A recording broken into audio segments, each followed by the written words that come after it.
Hello guys, welcome to my YouTube channel. आप सबका स्वागत है हमारे यूट्यूब चैनल स्मार्ट क्लासेस पे। दोस्तों, आज हम न्यूटन के गति नियम के बारे में डिस्कस करने वाले हैं।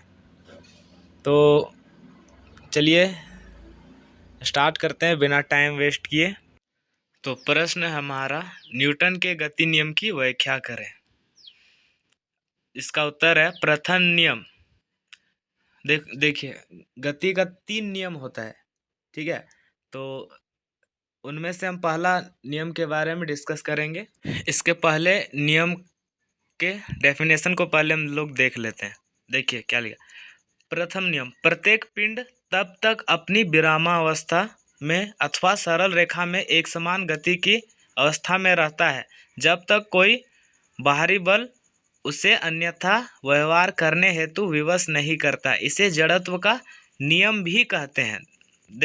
देखिए, ये जो नियम है ना, इसमें ऐसा होता है कि कोई भी वस्तु अपनी अवस्था में तब तक रहेगी जब तक कि कोई बाहरी बल इसको अपना अवस्था बदलने में मजबूर ना करे, ठीक है। इसको जड़त्व का नियम भी कहा जाता है। और जड़त्व के नियम में यह बताता है कि वह जो भी अवस्था में है वो अपना अवस्था बदलने का विरोध करता है। अगर गति में है तो गति में ही रहने का कोशिश करेगा, यदि स्थिर है तो स्थिर ही रहने का कोशिश करेगा। इसका उदाहरण है, जब हम बाइक में या फिर बस में सफ़र करते हैं, तब अचानक ब्रेक लगने पर हमारा शरीर क्या होता है, आगे की ओर झुक जाता है। क्यों? इसका कारण यह है कि हमारा जो शरीर रहता है जब बस चलती है तब गति में होता है, और गति में होने के कारण, जड़त्व के नियम के कारण हमारा शरीर गति में ही रहने की कोशिश करता है, लेकिन बस क्या होती है, रुक जाती है, जिसके कारण हमारा शरीर आगे की ओर झुकता है, ठीक है। तो ये हो गया हमारा गति का पहला नियम। ये क्या बताता है कि हम अपना अवस्था तब तक बनाए रखेंगे जब तक हम पर कोई बाहरी बल काम नहीं करेगा, तब तक हम अपना अवस्था को छोड़ेंगे नहीं, ठीक है। चलिए अब गति के दूसरे नियम पर ध्यान देते हैं। गति का दूसरा नियम, इसके डेफिनेशन को पहले हम लोग देख लेते हैं। क्या लिखा है, किसी पिंड के संवेग परिवर्तन की दर आरोपित बल के समानुपाती होती है तथा बल की दिशा में कार्यरत होती है। मतलब यह बल हमें बताता है कि हम जितना बल लगाएंगे उतना ही हमें संवेग मिलेगा, ठीक है। और संवेग क्या होता है, संवेग वेग तथा द्रव्यमान का गुणनफल होता है, ठीक है। संवेग, द्रव्यमान और वेग का गुणनफल होता है। मतलब यह नियम बताता है कि हम जितना बल लगाएंगे उतना हमें गति मिलेगी, ठीक है।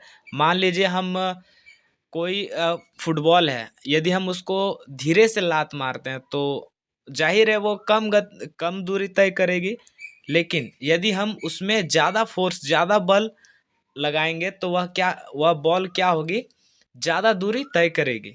यानी जितना जितना हमने बल लगाया हमें उतनी ही दूरी मिली, ठीक है। और यह किस दिशा में काम करती है, जिस तरफ हम बल लगा रहे हैं, ठीक है। जिस दिशा में हम बल लगाएंगे यह उसी दिशा में काम करेगा, ठीक है। ऐसा नहीं कि हम लात आगे मार रहे हैं और बॉल पीछे आएगा, नहीं, ऐसा नहीं होता है, ठीक है। अगर हम आगे लात मार रहे हैं तो बॉल भी आगे ही जाएगा, ठीक है। चलिए अब इसके तीसरे नियम पे आते हैं, गति का तृतीय नियम। इसके डेफिनेशन को पहले हम देख लेते हैं। चलिए, प्रत्येक क्रिया की सदैव समान एवं विपरीत दिशा में प्रतिक्रिया होती है। देखिए, इसका साफ शब्दों में समझने का कोशिश कीजिए, ठीक है। यदि हम किसी वस्तु पे बल लगाते हैं, ठीक है, यदि हम किसी वस्तु पे बल लगाते हैं तो वह वस्तु भी हम पे उतना ही बल लगाएगा जितना हम उस वस्तु पे बल लगा रहे हैं। ठीक है। अब अब हम इसको एक उदाहरण के द्वारा समझते हैं। जैसे आपने देखा होगा, फायरमैन जो होते हैं वह पानी के पाइप को बहुत ही बढ़िया ढंग से तथा बहुत सारे मिलकर पकड़ते हैं। ठीक है। इसका कारण क्या है? इसका कारण यह है कि यदि पाइप को टाइट मतलब सख्ती से और बढ़िया ढंग से अगर ना पकड़ा जाए तो वह पानी क्या होगा, इधर उधर चल जाएगा। ये इसलिए होता है क्योंकि जितना जितना फोर्स से वह पानी निकलता है, ठीक है, वह पानी भी क्या करता है, पाइप में उतना फोर्स वापस रिफ्लेक्ट करता है। ठीक है, वापस भेजता है, जिसके कारण पाइप जो है स्थिर नहीं रहता है। ठीक है। यह नियम हमें बताता है कि जितना बल हम वस्तु पे लगाते हैं, वस्तु भी क्या करता है, हम पे उतना ही बल रिफ्लेक्ट करता है, वापस हम पे उतना बल लगाता है। ठीक है।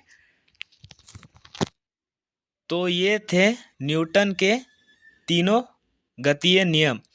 आई होप आप सबको समझ में आ गया है, और यदि समझ में आ गया तो कमेंट करें, और यदि नहीं आए तो वीडियो रिमाइंड करके देख लें। अगर वीडियो आपको पसंद लगी हो या मेरी जानकारी आपको समझ में आई तो हमारे चैनल को लाइक, कमेंट और सब्सक्राइब ज़रूर करें। धन्यवाद।